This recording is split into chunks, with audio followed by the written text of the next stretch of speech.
Alright, ladies and gentlemen, welcome to World of Wrestling. At this time, you know what to do. Hit the like button if you like the video after you get a chance to watch the vid.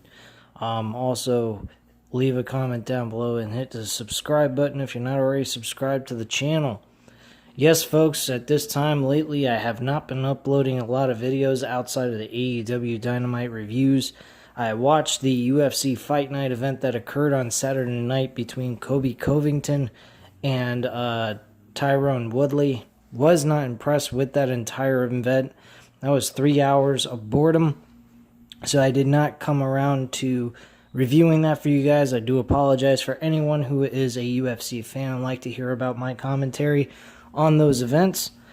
But I did not get a chance to do that because I wasn't really entertained by it. There wasn't much to talk about. But I will be reviewing UFC 253 this coming Saturday.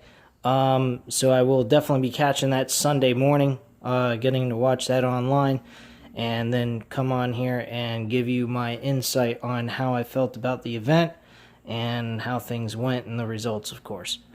So here we are. It is September 23rd, 2020, Dynamite review. And this was an okay show. Wasn't great like it has been the last couple of weeks. It was an average, alright show. Had some really good moments. A good promo for their impromptu World Championship match that was announced in the very beginning of the show with Eddie Kingston and Jon Moxley. They kind of tied in with Jon Moxley selling his soul to the WWE, with him being a sports entertainer and so forth. Also had the in-ring debut of Miro, which he did a decent job in this matchup. He did a lot of the same stuff he did in WWE as Rusev. There was a moment in the match where he kind of had a stinger in his knee. He looked like he strained his knee or sprained it or some shit. He was having a difficulty walking around on it during the match. At certain points, they were botching. Kip Sabian was flipped over by Miro on top of one of the opponents. I think it was Joey Janela, with Joey Janela tagging with Sonny Kiss.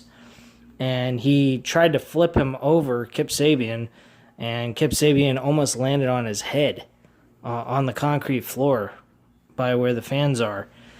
And it looked kind of scary spot. I thought maybe he might have injured himself pretty bad, but fortunately enough, that was not the case, thankfully.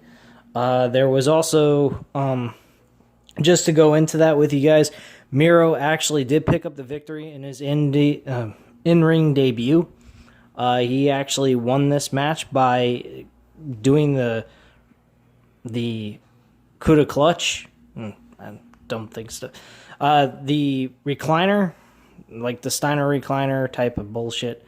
And he locked that in on Sonny Kiss and got the tap out on his opponent. He did start to recover during the middle part of the match with his knee situation, so he was doing a lot better and looked pretty good. Kip Sabian and him, honestly, I think would be great as a tag team. I think he and Kip Sabian would have something to do within the AEW Dynamite roster. So I think them as a tag team would definitely get over. I like them as a tag team. I think they did an excellent job together. I know, granted, they're not known as being a tag team and this is their first match together, but they could really build on this because they did a great job together. I really liked them as a tag team. I was saying to myself, hey, these guys would work great in the tag team division. Now, granted, they have enough tag teams to get them over for long periods of time with storylines and building up to tag team matches and getting new opponents for each opponent that the tag team champions have to face if you want to give them a long-term run or something like that. So, I mean, they're pretty stacked in the tag team division, but those two guys working together was fantastic. I like the way they worked together, and they just did a great job, in my opinion. So, Miro and Kip Sabian get the win there with the submission. Let's move through here and see what else happened on the show. As I already mentioned, Eddie Kingston was given the World Championship opportunity to face Jon Moxley here tonight. The reasoning behind that was real simple. Lance Archer got COVID-19, supposedly. That's the belief. Or he got a sickness. They don't want to take any chances. They're giving him 2 weeks off. So the 6-man tag team match that we were supposed to see did not occur here tonight. The match between Lance Archer and Jon Moxley will still be taking place for the world title on October 14th, though. So he'll be able to recover by then. So that was pretty much that. Eddie Kingston did mention about, like I mentioned earlier, cutting a promo on Jon Moxley and saying, hey, you went ahead and sold out for WWE. He didn't actually mention WWE on the program, but he did mention that he sold out to be a sports entertainer, referencing to WWE, of course. And that was pretty much it. So Jon Moxley came out. He kind of said his piece and so forth. And that was all. And we moved forward from there. I mean, this was a pretty basic, normal little show. Nothing out of the ordinary. Decent stuff. Good builds. Nice matches, too. Evil Uno versus Hangman Page. Hangman Page wins with a buckshot lariat. This was a decent matchup for what it was worth. Evil Uno is not really known for singles competition, but he did a good job with Hangman Page here. Kenny Omega was actually doing commentary along with the rest of the commentary team of Excalibur, Jim Ross, and Tony Schiavone. So, I mean, quite frankly, it was... I gotta tell you, I think Kenny Omega makes a good commentator. I mean, he's not exactly what you call a color commentator. He'd be more like a professional commentator, like Jim Ross or Tony Schiavone, if he ever decided he wanted to quit being a wrestler and just be a commentator or something like that. But yeah, Hangman Page did pick up the victory here. It was a good match for what it was worth. Tony Schiavone actually interviewed the Young Bucks. Matt Jackson actually showed up during this segment and interviewed with Tony Schiavone. And Tony Schiavone asked him, how did it feel, though, to not be in the tag team title match and it being against FTR being there instead of you guys? And he goes, oh, well, you're cutting right down to the core, huh? You're getting really to the hardcore questions, huh? Well, let me see your cell phone real quick. He grabs Tony Schiavone's cell phone, he looks at it for a few seconds, and then smashes it into the wall. And then gives it back to him, and the entire screen's crushed. And he goes ahead and he says, why did you do that? That's my only phone I have. And he goes, oh, well, I'm sorry, Tony. I didn't mean to do that. Here, I'll give you a few bucks here. And he whips out a big wad of cash. Tries to put it in this pocket, jacket pocket in the front where the AEW logo is. But it's not really a pocket per se. So he goes, well, I guess that's not a pocket. Oh, okay. And he just throws it up in the air and lets it hit to the ground. Throws the money in the air and walks into the fucking back in their locker room. And that's all you see of the Young Bucks here tonight. I got to admit, I think the Young Bucks are portraying more like the D-Generation X type gimmick. They're acting like they don't give a fuck about nothing. They're hurting people for no damn reason. They're acting like, quite frankly, the last step they need is just start spraying graffiti all over shit. I mean, they are acting like complete assholes. And they could make it very funny, too. I thought what Matt Jackson did here was kind of funny, in a way.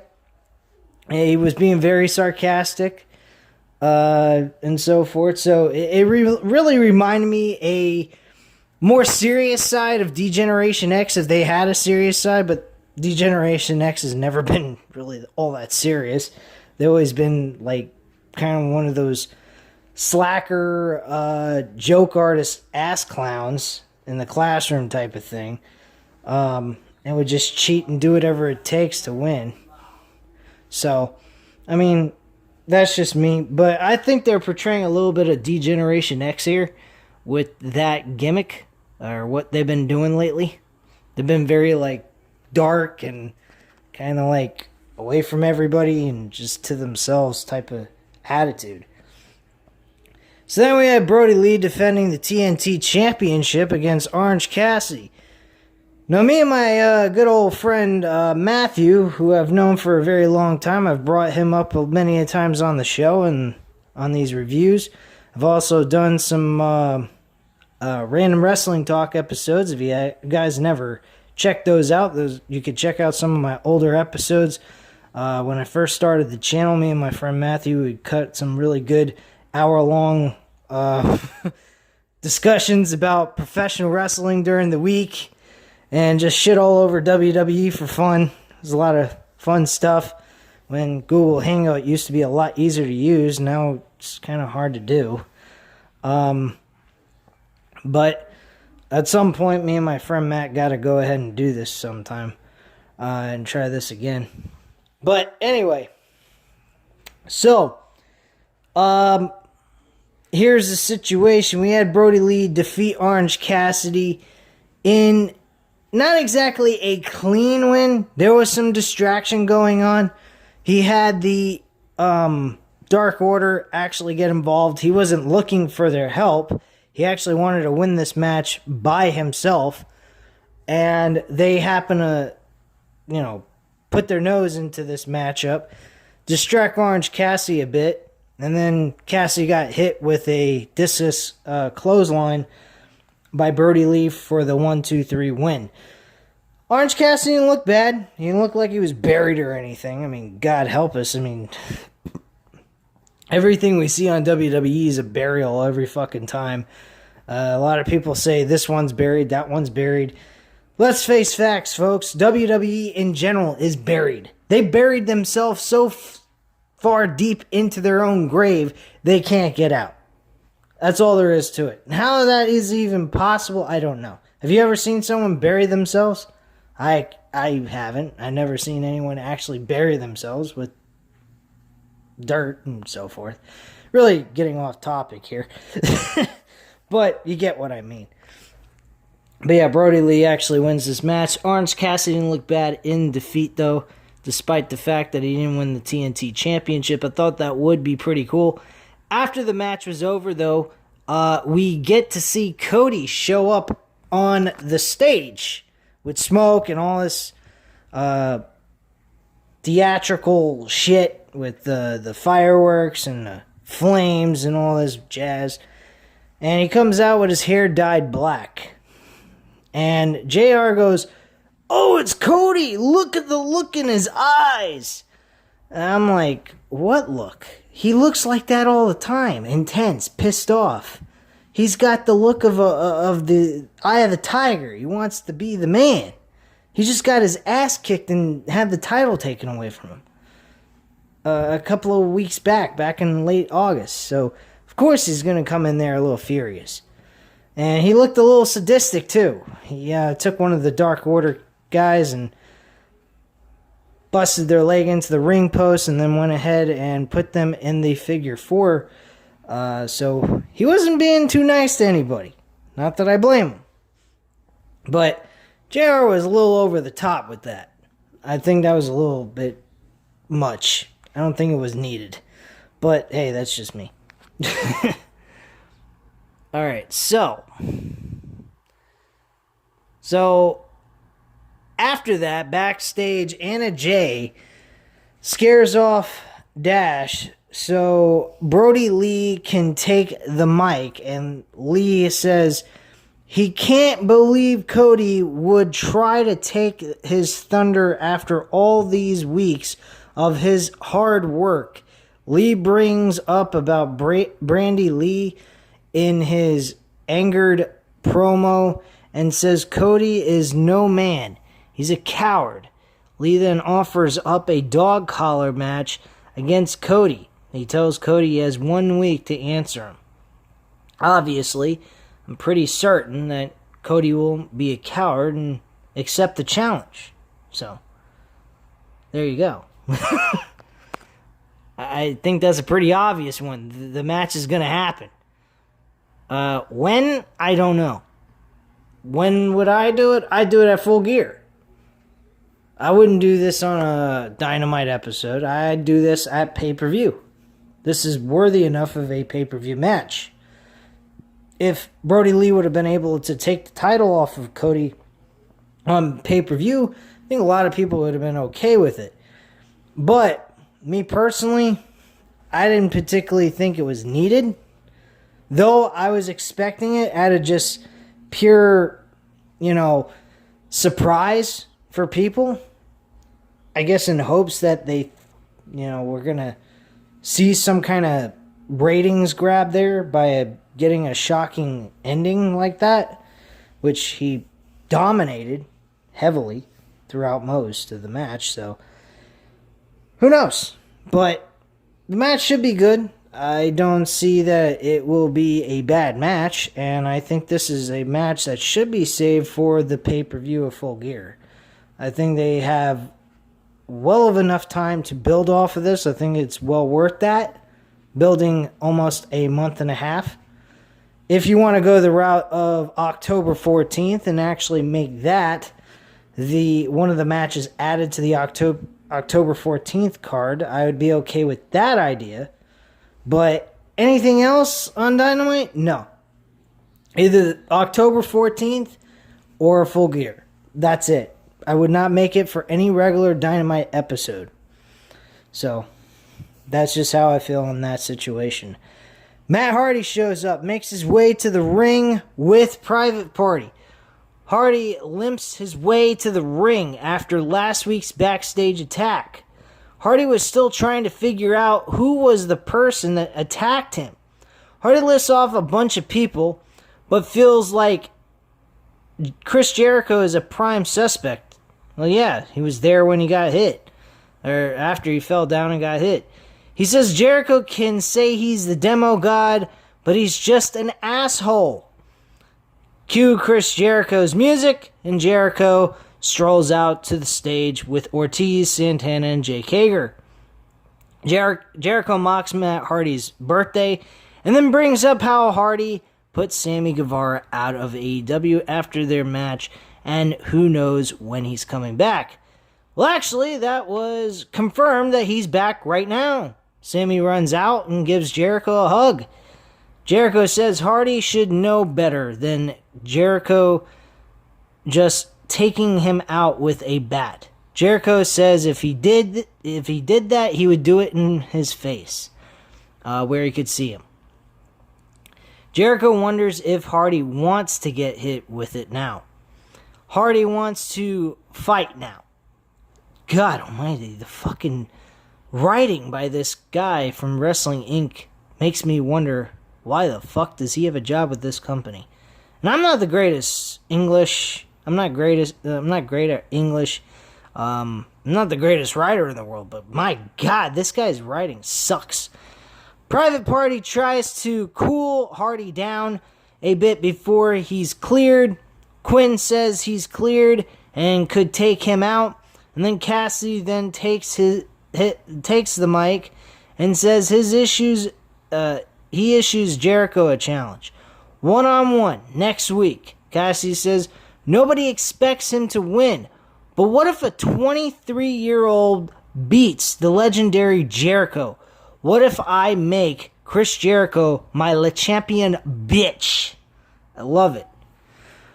I think Isaiah Cassidy looked very good here. I like the fact that he challenged him for a one-on-one match. And I love the way Chris Jericho is trying to help each and every one of these young guys get over in some way, shape, or form. I think what's going to happen is Jericho will win this match, but he won't win it by pure dominance. I think Isaiah Cassidy is going to get an opportunity to look really good. He may even look believable enough to win the match, but unfortunately end up losing anyway. But I don't think Jericho, in any way, shape, or form, is going to dominate this matchup to the point where Isaiah Cassidy can't be looked as a threat to Chris Jericho in this match during the entirety of it. So I really believe that Jericho is going to make this guy look great. He's just going to win so he can stay relevant. The more Jericho keeps losing, the less relevant he's going to be. See, a lot of people wanted to see John Cena lose every fucking time he came back. You can't have a legend or an older veteran come into the wrestling world and always lose to put someone over. You have to give them some wins, give them some kind of fucking momentum so that at some point they decide they want to put someone over on the veteran. It will be more valuable to the person that is challenging them, whether it's for a championship, respect, whatever, or just pure bragging rights. They have that credibility. And then at the same time, the legend or veteran has the ability to still stay relevant and still be looked at as somebody that people would care about to see in the ring. Get my point?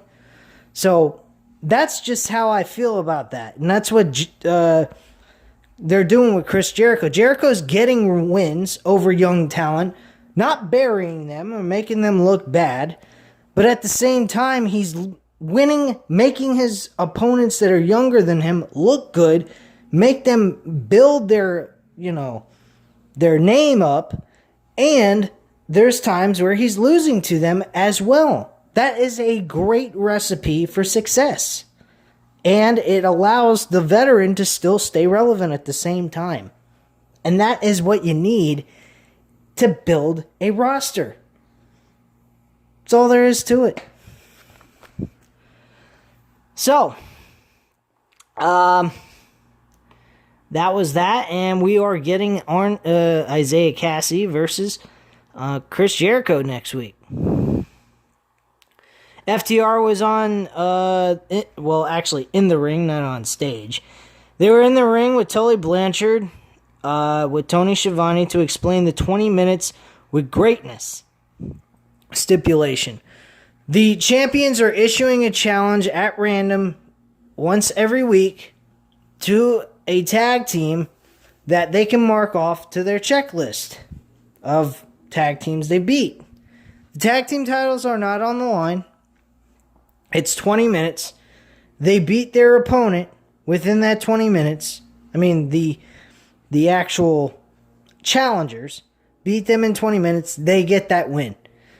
The champions managed to go ahead and stay in this match for 20 minutes. The champions themselves get the automatic win regardless. It's not considered a draw. It's an automatic win for them. Very cheesy. I don't know if I particularly care for it. I don't know where... If you got them challenging other tag teams when they're the tag team champions to begin with, and they're going through this entire roster and walking away with wins, what does that do for everybody else to be able to challenge for the tag team titles? Then on top of that, you're also risking the ability for someone to, become number one contenders and challenge for the tag team titles for the tag team champions to lose within 20 minutes. So I don't know if that's really beneficial at all. I don't know if this is really a great idea to pursue, to be quite frank with you. But the first tag team next week that will be doing this will be SCU. I see SCU losing to the tag team champions of FTR. They did mention the Best Friends. The Best Friends came out. They wanted to have a match with them. And FTR basically said, hey, look, you guys had a really rough parking lot brawl there. Let's give you a couple of weeks and then we'll come back to this and have this matchup. Until then, let's let you guys relax and heal up from that match. They're making it look like they're considerate, but at the same time, they're just being cowards. So Trent and Chuck Taylor say to him, look, you know what? Santana Ortiz may have been assholes, but at least they had the guts enough to face them head on and not run away like a bunch of wussies. bad choice of words, kind of weak insult there, but you get the point. So they have some respect for Santana and Ortiz, but they don't have respect for the tag team champions. Thunder Rosa and Akira Shida actually win their match. So that was what happened there. And I believe we get right into the World Championship match. Before that, we did have Jericho and good old MJF appear backstage with an interview about his match with Isaiah Cassidy. Jericho has some respect for him and thinks he's got some balls to challenge him one-on-one for a match, but he feels very confident enough that he'll defeat Isaiah Cassidy here. So MJF pops up out of nowhere. And he says, "Hey, Chris Jericho, how you doing, man?" And he goes, "Hey, how you doing?" And they're just talking back and forth and blah, blah, blah. And eventually it leads to them asking each other, "Why did you say I sucked?" And MJF comes up with an excuse saying his taxi driver sucked. And Chris Jericho comes up that Tony Schiavone sucks. And they came up with a couple excuses here and there to back up their reasoning for saying that they think the other sucks. And so forth. So, nice little play there, but I'm not buying it. I don't think these two guys like each other. I think it's kind of cool, two heels not liking one another. You don't normally see that in professional wrestling these days. In most cases, is the heel disliking the face disliking the heel. Back in the old Attitude Era, you had Triple H and Kurt Angle. They were both heels back in the day, in 2000. They both hated each other, and they were both heels. I think that's a fantastic way of doing things. Heels and faces should not always like each other. Stone Cold Steve Austin and The Rock, they did not like each other even when both of them were faces. They tag teamed here and there, but they never were real allies or friends. I love that. I think that's fantastic. And I think what they're doing with MJF and Chris Jericho here could lead to something. You never know. It may lead to one of them turning face, probably more than likely Chris Jericho than MJF, because, let's face it, MJF is a fucking young stud who should remain as a cocky son of a bitch. Jericho has been heel from day one since he came into AEW, so him portraying the face run at this point could happen. Whether that happens or not doesn't really matter, because I think everybody will enjoy a heel versus heel type matchup if that does occur. I don't think people will have a problem with that. I think they both love these two guys. But I think Jericho will be cheered over MJF if it does happen, because MJF plays a better prick than Jericho. Jericho is very likable. MJF just plays a pure asshole. And that is why I think Jericho, in a situation like that, Jericho would be the favorite going into this matchup by the fans. So the main event, let's get into it. Jon Moxley wins this match by submission without a rear naked choke, with an arch choke from behind. And Eddie Kingston doesn't tap out. He just passes out, and the referee calls for the bell. And that was pretty much the situation at the end. Then you had Rey Fenix and Pentagon Jr. showing up. You had Ricky Stark showing up to help Pentagon Jr. Eddie Kingston went blank there for a moment. And they also went about helping... trying to think here. What the fuck? And then Darby Allin and... trying to remember the other names that showed up. Darby Allin and... who else showed up? Give me 1 second, guys. I do apologize. Okay, so Will Hobbs showed up. That's who I was forgetting. Will Hobbs and Darby Allin show up for this, and this turns into a brawl. At the end, Ricky Starks gets over on Darby Allin, and also Pentagon Jr. and Ray Phoenix beat the shit out of Will Hobbs, while Eddie Kingston gets a little bit of revenge on Jon Moxley, strangling him, I believe, with a shirt, and putting him to sleep with the shirt around his neck. And that was basically it. The show closes with them standing tall in the middle of the ring, and that is pretty much all what the show had to offer at the end. So, that's it, guys. I mean, it was a solid, okay show. I mean, I'm not going to say it was the greatest show on the planet. I mean, even with a world title match, it wasn't that great. It was average. But it did have some good storylines. Miro was a great add-in to the show. Like I said, Kip Sabian and Miro will be a tag team that would be successful, I believe. I think they would be very good together. And that's pretty much it, guys. I mean, there's not much more to discuss here at this time, so you know what to do. Leave a comment down below if you have any opinions or thoughts on what I had to say about the show. Hit the subscribe button if you're not subscribed to the channel, of course. And hit the like button if you liked the video. And I thank you very much for watching. Have a great night, guys. Bye.